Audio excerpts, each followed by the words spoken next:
Welcome to Adjusted Reality, a podcast series trusted by the adjusted and brought to you by the Foundation for Chiropractic Progress, where we learn from athletes, celebrities, influencers, and healthcare professionals about how to optimize health in a fun, relatable way. Join me, Dr. Sherry McAllister, as we speak to Dr. Marc Siegel. Dr. Siegel is a professor of medicine at NYU Langone Medical Center, a board-certified internist with over 2 decades of experience in managing chronic conditions through a patient-first, education-driven approach.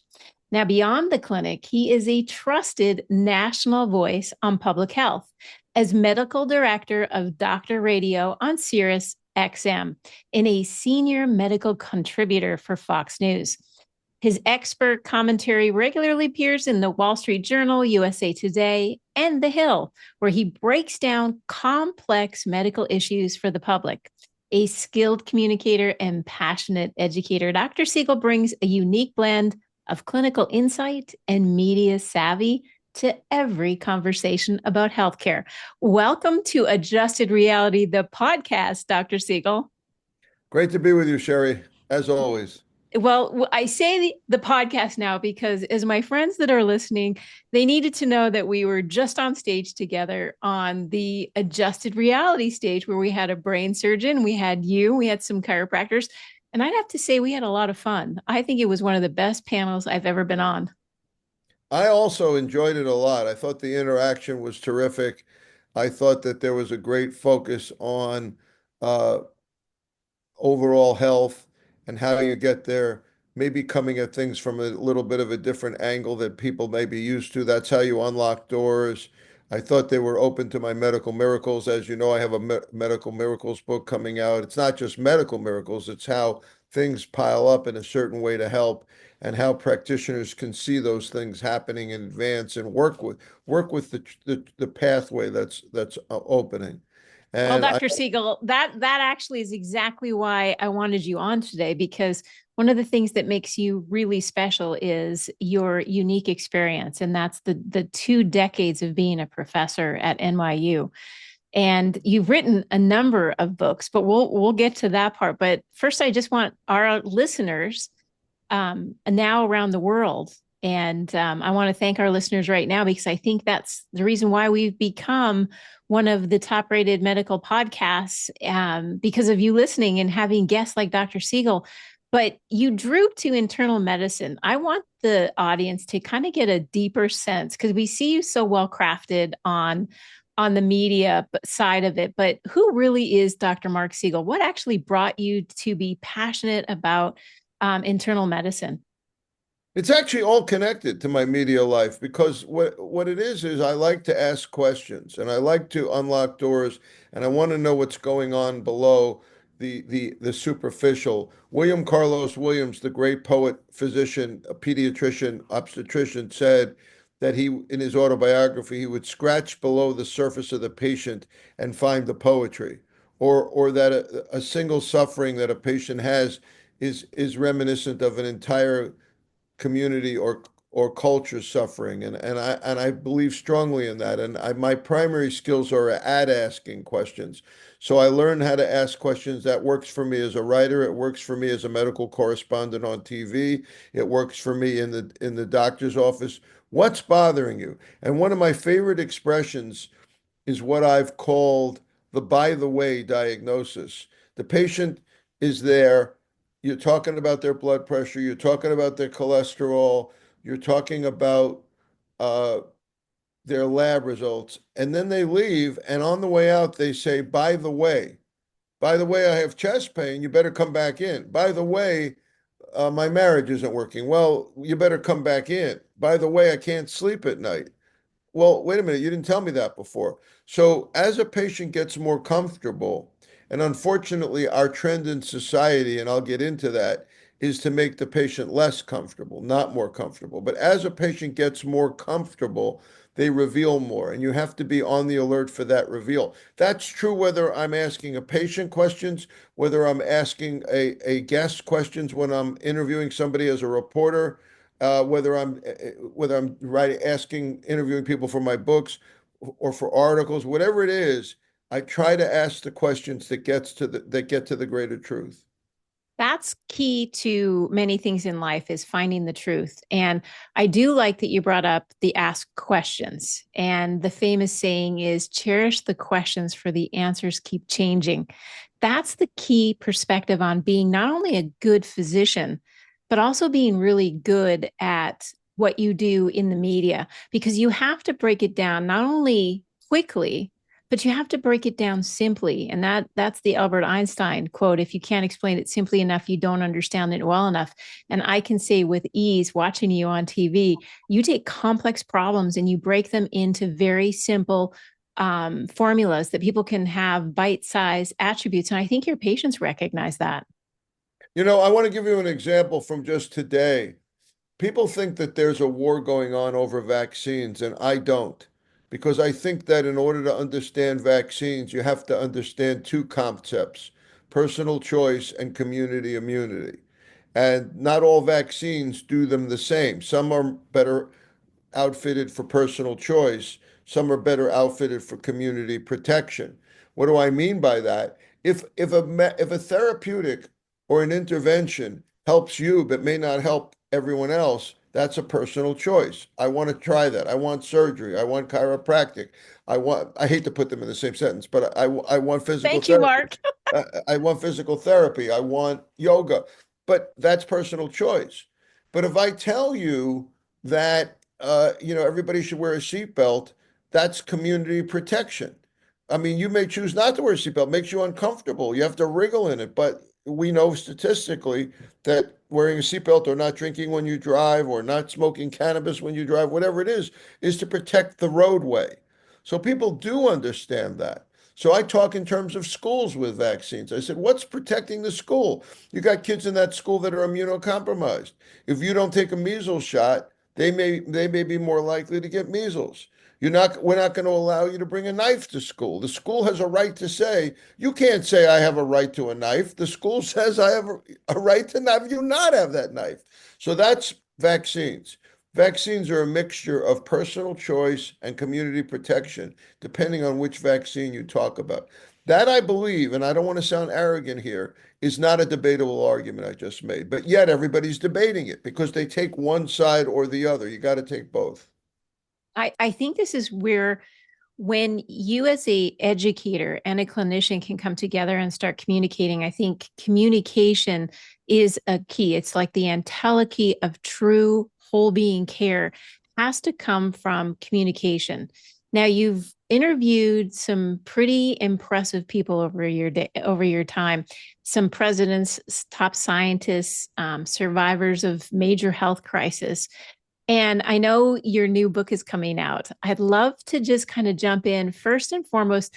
When you're in an interview and you're with that particular person, it becomes a matter of getting the information that you need and want as a doctor or even as an interviewee.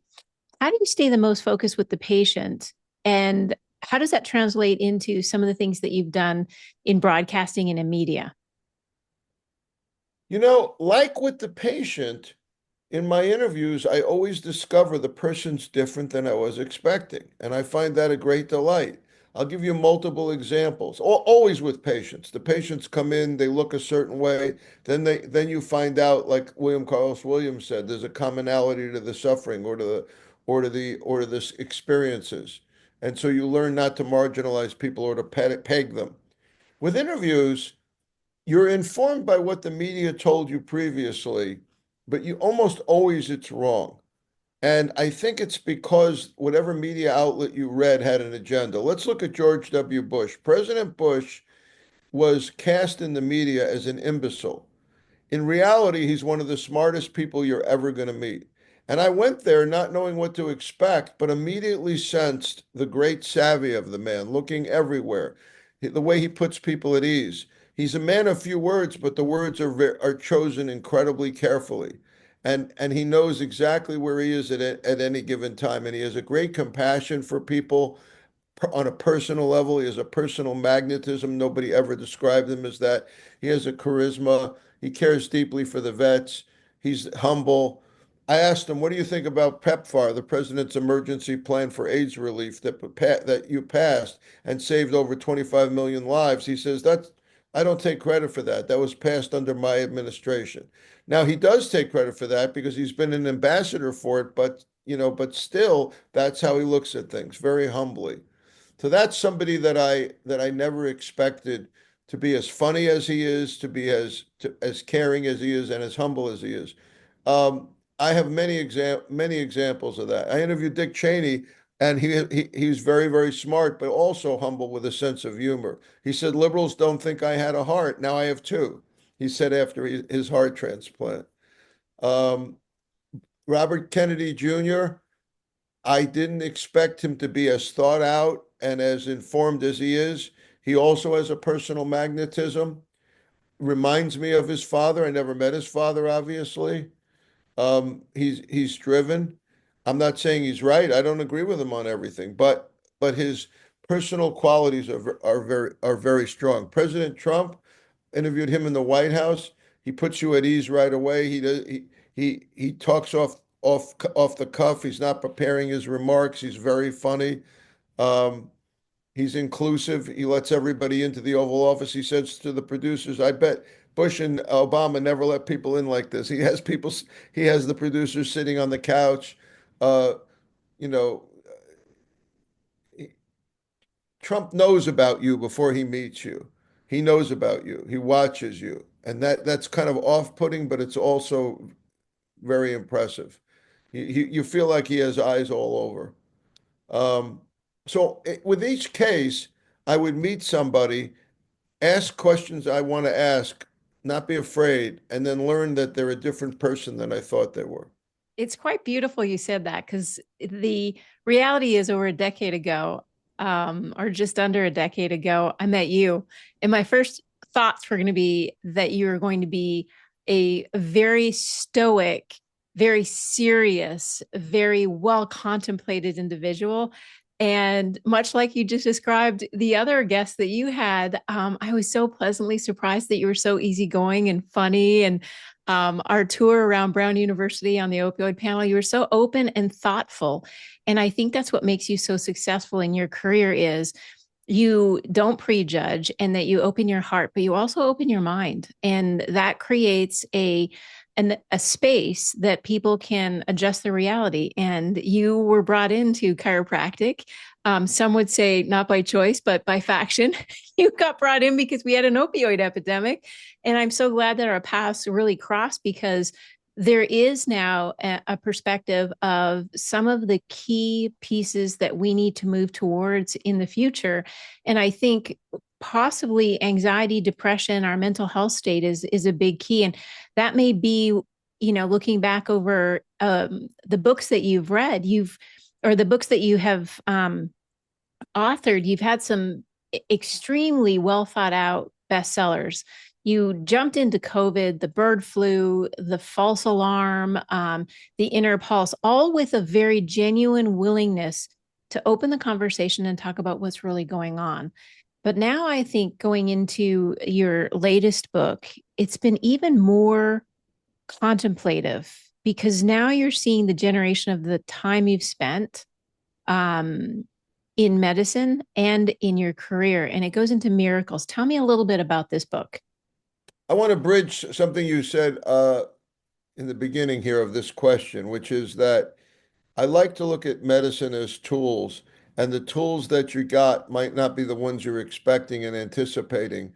And as you were hinting, we're at a time now where we're rethinking those tools.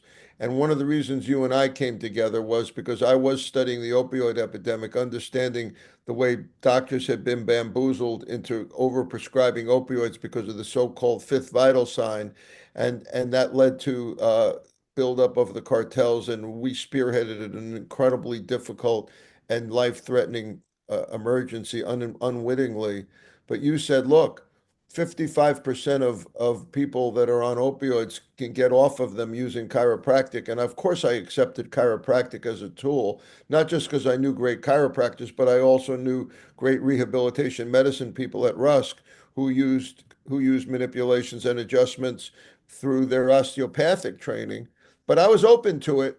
But more and more, I started to see it as a really strong idea. And of course, I then got exposed to the total body concept that you write about in Adjusted Reality. And I got to really understand more of the whole idea. And that panel you talked about at that conference was full of the idea of coming at something with an unexpected angle, anxiety and depression being a piece of it. And then with Kennedy focusing on us being with a pill popping society, somebody's depressed. Let's give them an SSRI. Let's give them Paxil, Prozac, Lexapro. Well, wait a minute. We're only treating one neurotransmitter there. So the idea of a wider lens, a wider view. And then my wife has also led me to that because she's a neurophysiologist who doesn't believe in jumping to surgery. She believes in physical therapy and yoga, in different pain modalities, in chiropractic and acupuncture, in different modalities approaching pain than a more rigid westernized view. Now, how does that lead to my book, The Miracles Among Us? It does because the miracle you get may not be the one you're anticipating. And that's because of the way things come together if you approach them with an open mind as a healer. If you don't say, uh-oh, this guy's gone, or uh-oh, this is the most I can do, and you throw up your hands. Instead of you pay attention to the signals, and if you're a person of deep faith, that helps. But a miracle is usually brought together by, and I have many, many stories in the book of this 16 chapters. Miracles are brought together through faith, through great medical skill, through technology, and through a series of events occurring that you may not be anticipating by using all of those tools, by having all those tools at your disposal. It's interesting when you think about medicine and miracles because oftentimes when you have just a glimmer of hope, and my experience in this is my great niece who needed a heart and lung transplant. And I remember the pulmonologist sitting me down because at that time, the caregivers for my great niece were just overwhelmed. They were just emotionally unable to even have the conversations with the doctors. And I said, can I be the advocate? Can I step in? The miracle, Dr. Siegel, was the hope was there, even though it was true to base of you have a 3% chance of life. And I said, well, that's better than zero. So we'll continue. And when I called Stanford and said, can we fly my great niece to the Stanford Hospital? And the honesty and the beauty of the answer coming back was, we can't do what you're asking to do because we've never taken a child off of an ECMO, which is a breathing machine. And I said, okay. She said, but I'm going to tell you something really special that could be miraculous. The only person in the world that does do that is actually at the hospital that you're at right now.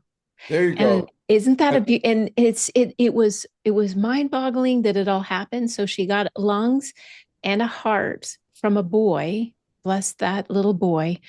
And they flew in a cardiologist from Germany, and she just celebrated her 18th birthday, and she was 4 when this happened. So, Dr. Siegel, I love that you're bringing the science, the technology, the healthcare providers to the forefront to share these stories.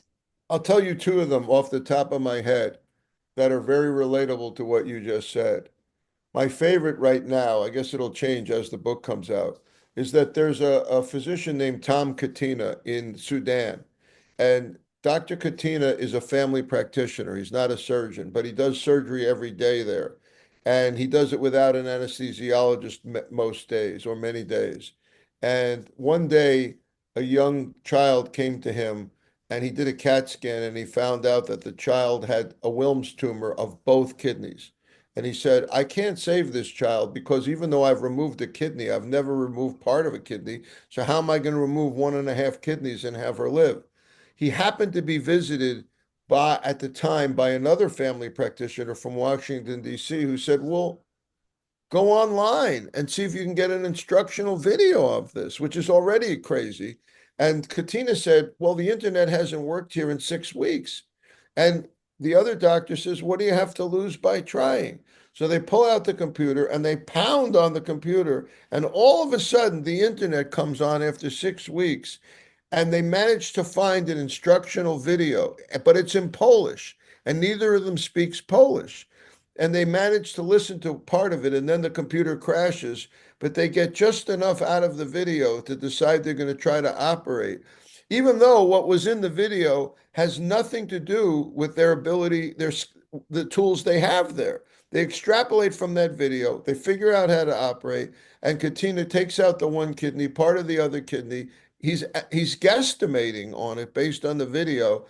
They don't have radiation therapy. They give the child chemo, and 2 years later, the child comes back completely healthy. That miracle is like your miracle. It's not a miracle of science. It's not a miracle of faith, but you can feel God's presence there, the way that God has a big sense of humor, the way that all of that comes out, only Polish. But that's one of my favorite miracles. Okay, you got another one coming. I know you said there's two. I love that story because number one, when your hands are tied behind your back and you're blindfolded, you still need to eat. So you got to figure it out. So he did that, and I think it's quite a beautiful story. Tell us another one. I love this. Uh, there's a pharmacist in Minnesota, and she has a dream that a very famous Ethiopian actress named Montserrat is handing her a baby in surgery, and she, the pharmacist, is operating on the baby who has something wrong with their heart. And they're all crowding around the baby, and she saves the baby. And she wakes up and she says, "What am I going to do with this dream? I don't know Montserrat, who is a famous Ethiopian actress. I don't know who this baby is, but she happens to have a brother who has a friend who worked with Montserrat. So the friend contacts Montserrat, and Montserrat breaks into tears over in Ethiopia. And they say, why? Because she says, just yesterday I was at a fundraiser with a baby with Downs, but only a mild case of Downs that had a complex cardiac problem. And we don't know what to do with it because in Ethiopia they don't treat Downs children like they're normal, and they don't have anybody here that can operate on this baby, and we don't have any money. So the pharmacist gives her own money, and she gives enough money to fly this child out of Ethiopia to a hospital in Africa where a doctor named Rick Hodis, who's a missionary doctor and a great internist, knows the best surgeon. And it's actually the surgeon is actually in India, so they bring the baby uh, over to India, and this great surgeon repairs the baby's heart with the money from the pharmacist in Minnesota, and the baby is cured, goes back to Ethiopia, and a few years later, the pharmacist flies over to Ethiopia and meets the child she saved. Wow. Wow, you picked two of the most beautiful stories that I think our listeners can find the light of hope in. You know, that is one of the things in today's society. If you don't have hope, it's very difficult to cope. And you can't cope if you don't have hope. So I thank you, Dr. Siegel, for really bringing forth a book that brings together the art of hope and finding ways to, out of very difficult situations, when you do have the need for more tools, more faith, more opportunity to take care of a person in the best way we know how. You know, looking ahead over the years and the experiences that you've had, are you optimistic about the future of where medicine and public health are? And if so, why? I think we have a great challenge now, which is that we've gotten to the point where things have been too digitalized, and people and doctors and patients and healthcare has become too autonomized, and there's too much administration, and there's too much delegation. And AI can either make that better or worse. But we have a challenge to rehumanize medicine. And I don't know if we're going to succeed or not, because the current structure, at least in the United States, is based on insurance-driven modeling where it doesn't favor a doctor's time or a practitioner's time.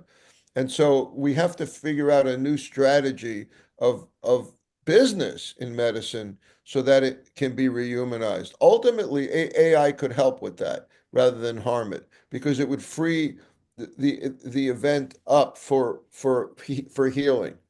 We can let AI do the robotics, the documentation, and the healing can be between the practitioner and the patient again. But it's been moving away from that, and I'm worried about it. I am too. I do look at some of the statistics that come out, and I want to ask you your thought on this. So, if you took the number one disability in the world, it would come out to low back pain. And you reflect on the fact that the number one disability in the world is caused by a symptom, not an actual diagnosis in terms of what's the cause. It makes me reflect back to something that one of my patients once said to me. What is the greatest cause of happiness? And this was a psychology professor. And I said, you've got me. What do you think? She goes, well, cause equals love. Love is the greatest cause of happiness. And it made me smile because I reflected back to hearing the stat. The number one cause of low back of disability is low back pain, a symptom. When you think about something like that, are we actually getting to the root of the cause of the problem for many people that are suffering? Because it reminds me of how we started this podcast, which is, by the way. Tell me what your thoughts are on that. You have a better answer for that than I do because you're a great chiropractor and you're a great practitioner, and I think that you understand that answer. That if we look at the back, it's a combination of muscle, bone, nerve, and it under stress, it doesn't come together well. So if you actually taught people to relax, taught them to be recentered, taught them to not be working against themselves all the time, it's not just anatomy here. So the symptoms then can be worked with. So I think that that kind of attitude, with whatever that is, we used to call it a Zen moment, but whatever it is, getting to that is the beginning of recovery. And I think that that's what you're getting at, and I think that that's what you're an expert at. Faith can be a role, play a It role in sure that. can. Certainly sleep does. Certainly posture does. Certainly diet does. Weight does, exercise does of all kinds. It's a But those complex aren't the things, problem. those aren't the things that a back surgeon will tell you necessarily. No. Well, that's the last question actually, Dr. Siegel, is when I think about all of the places you've been and in the number of people that you've talked to, you have a 60,000-foot view over so much.